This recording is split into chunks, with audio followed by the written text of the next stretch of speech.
Passamos a apresentar os 4 Evangelhos, Revelação da Revelação, Jean Baptiste Rustin. Narração, Paulo de Moraes. Com a minha vida inteira irresistivelmente presa à pesquisa da verdade, na ordem física, moral e intelectual, deliberei em formar-me cientificamente, primeiro pelo estudo e pelo exame, depois pela observação e pela experimentação do que haveria de possível, de verdadeiro ou de falso nessa comunicação do mundo espiritual com o mundo corporal, nessa doutrina e ciência espíritas. Li o Livro dos Espíritos. Nas páginas desse volume encontrei uma moral pura, uma doutrina racional de harmonia com o espírito e progresso dos tempos modernos, consoladora para a razão humana. A explicação lógica e transcendente da lei divina ou natural,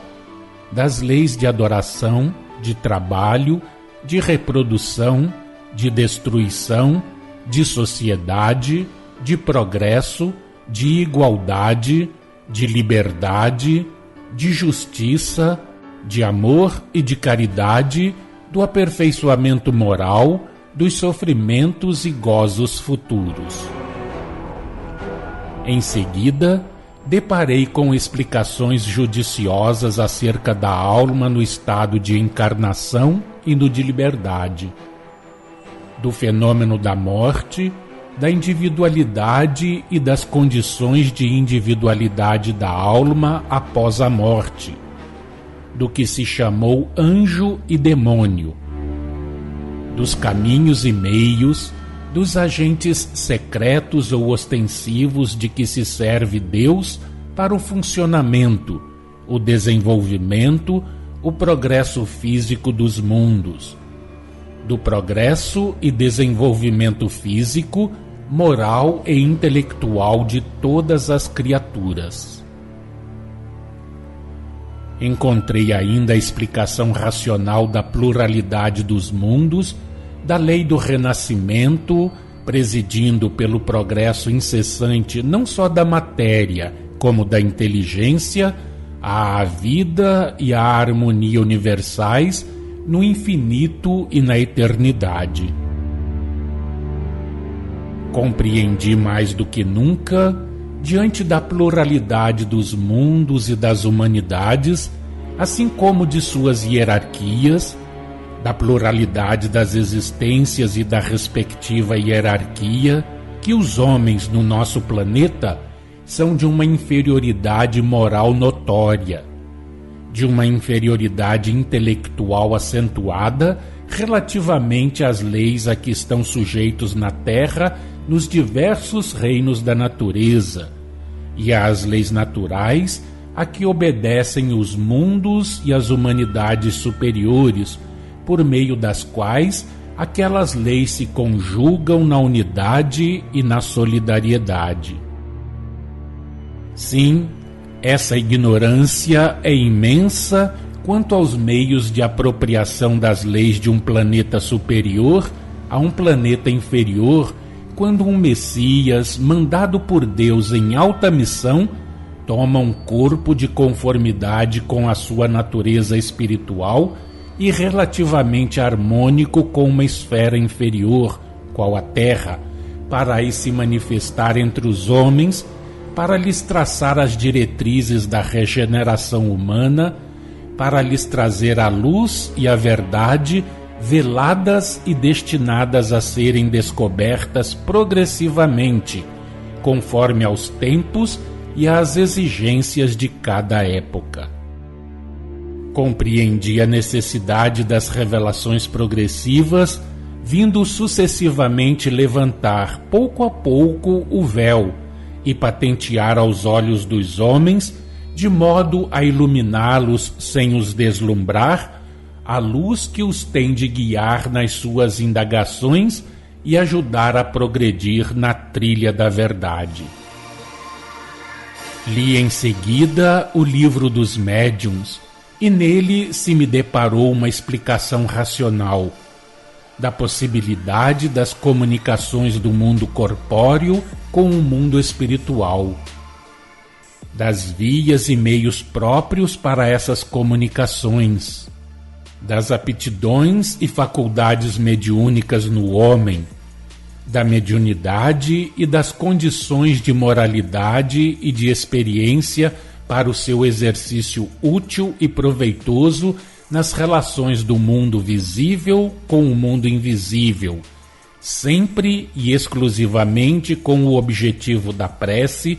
da caridade e de além-túmulo, do ensinamento moral, da instrução que os bons espíritos, na era nova que começa, têm a missão de dar e que é invariavelmente proporcionada e adequada ao desenvolvimento moral e intelectual do homem. Achei, enfim, a explicação racional das vantagens e inconvenientes da mediunidade, dos escolhos e perigos a evitar e dos caminhos a seguir para praticá-la. O mundo espiritual era bem o reflexo do mundo corporal. Depois desse estudo e desse exame, consultei a história, desde a origem das eras conhecidas até nossos dias, e vi, entre todos os povos da antiguidade, dos tempos intermediários e dos tempos modernos, a comunicação do mundo espiritual com o mundo corporal historicamente comprovada, atestada pelos fatos que em todas as épocas os historiadores mais acreditados entre os homens registraram. Compulsei os livros de filosofia profana e religiosa, antiga e recente, os prosadores e os poetas que refletem as crenças, bem como os costumes dos tempos. Vi ensinados, desde a antiguidade até hoje, num amálgama de erros e de verdades, dispersas e ocultas aos olhos das massas, os princípios que a doutrina e a ciência espíritas vieram pôr em foco. Primeiro, a pluralidade dos mundos e sua hierarquia.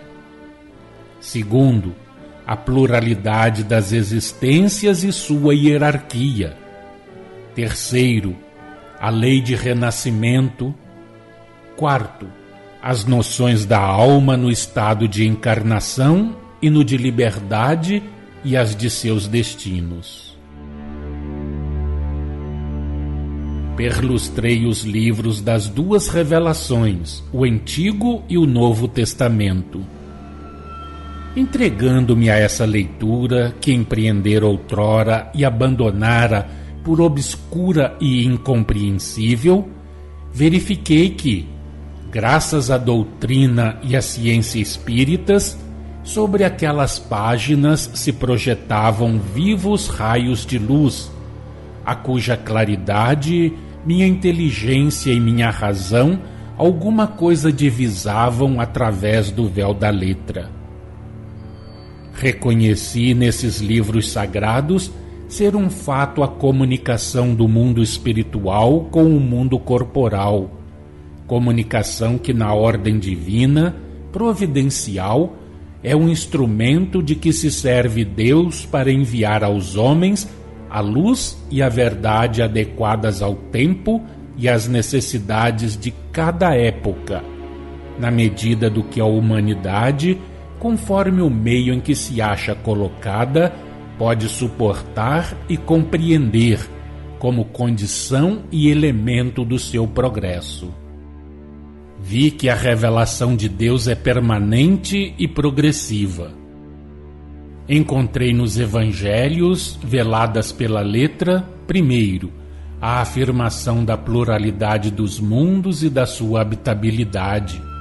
Segundo, a lei dos renascimentos como meio único para o homem de ver o reino de Deus, isto é, de chegar à perfeição pela purificação e pelo progresso. Terceiro, a afirmação da imortalidade da alma, da sua individualidade após a morte, dos seus destinos futuros, da sua vida eterna. Mas, se por um lado a moral sublime do Cristo resplandeceu a meus olhos em toda a sua pureza, em todo o seu fulgor, como brotando de uma fonte divina, por outro lado, tudo permaneceu obscuro, incompreensível e impenetrável à minha razão, no tocante à revelação sobre a origem e a natureza espirituais de Jesus, sobre a sua posição espiritual em relação a Deus e ao nosso planeta, sobre os seus poderes e a sua autoridade.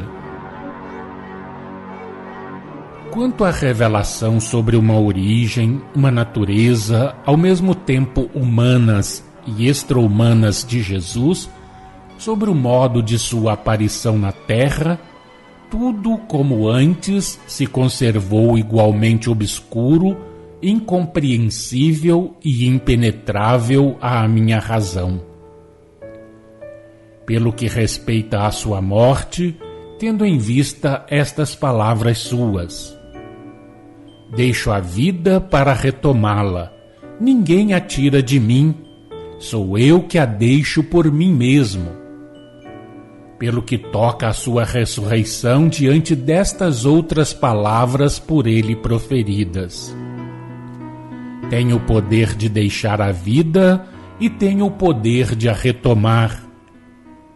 Pelo que se refere ao desaparecimento do seu corpo do sepulcro,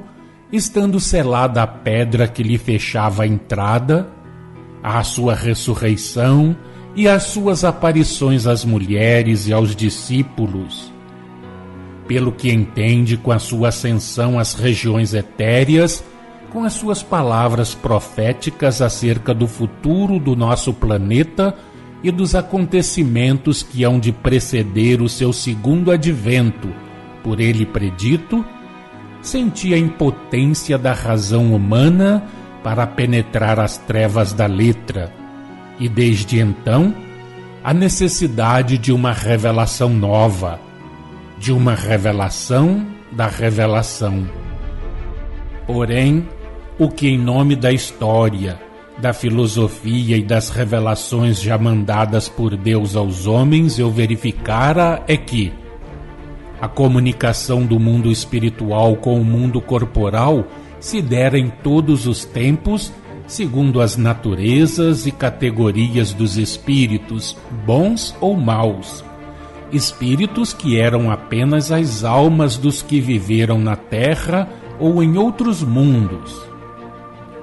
que a doutrina e a ciência espíritas vinham clarear e desenvolver no seio das massas os ensinos do passado sob os pontos de vista filosófico e religioso.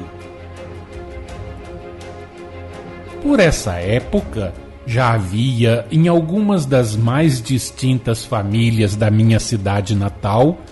médiuns com os quais me foi dado entrar em relações. Entreguei-me, auxiliado por eles, diariamente a trabalhos de experimentação e de observação,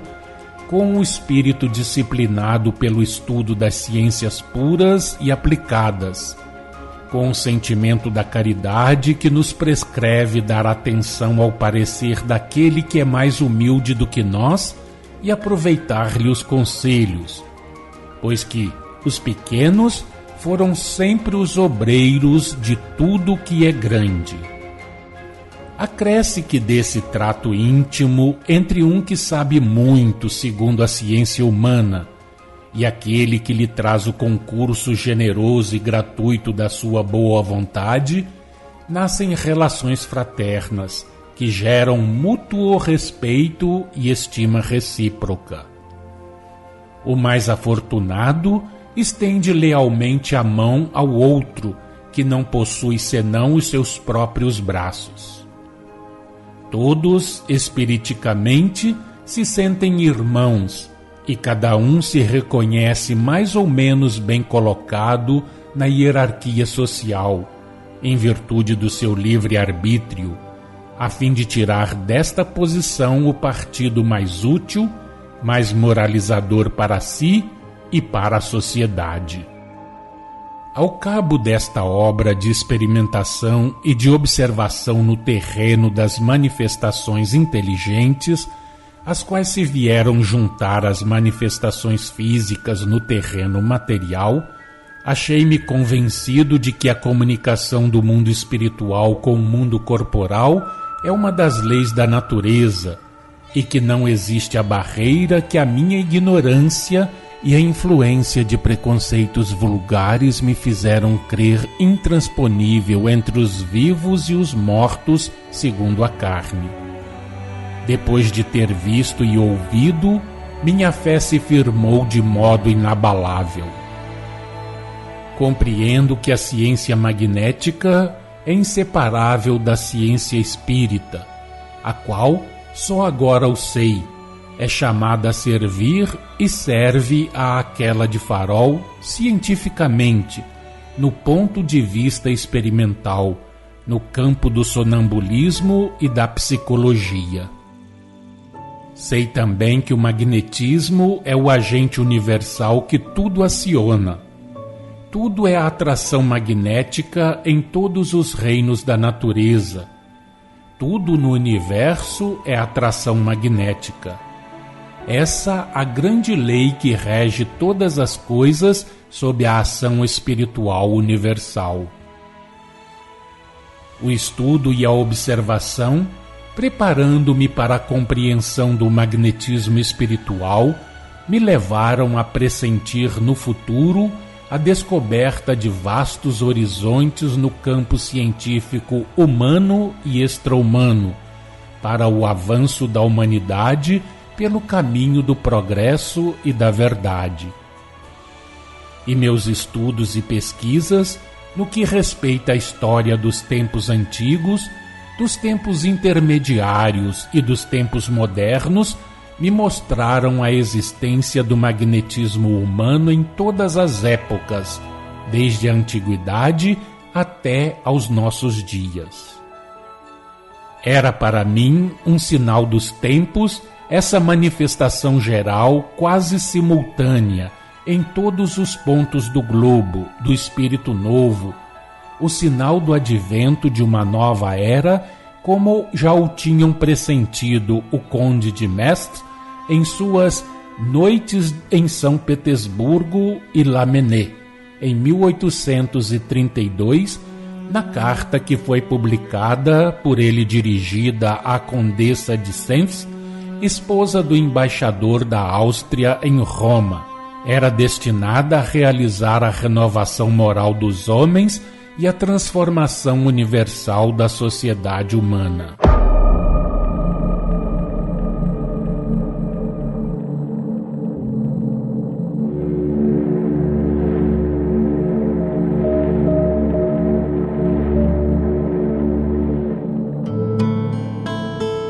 Acompanhe no próximo programa mais um trecho de Os Quatro Evangelhos, Revelação da Revelação, Jean Baptiste Rustin.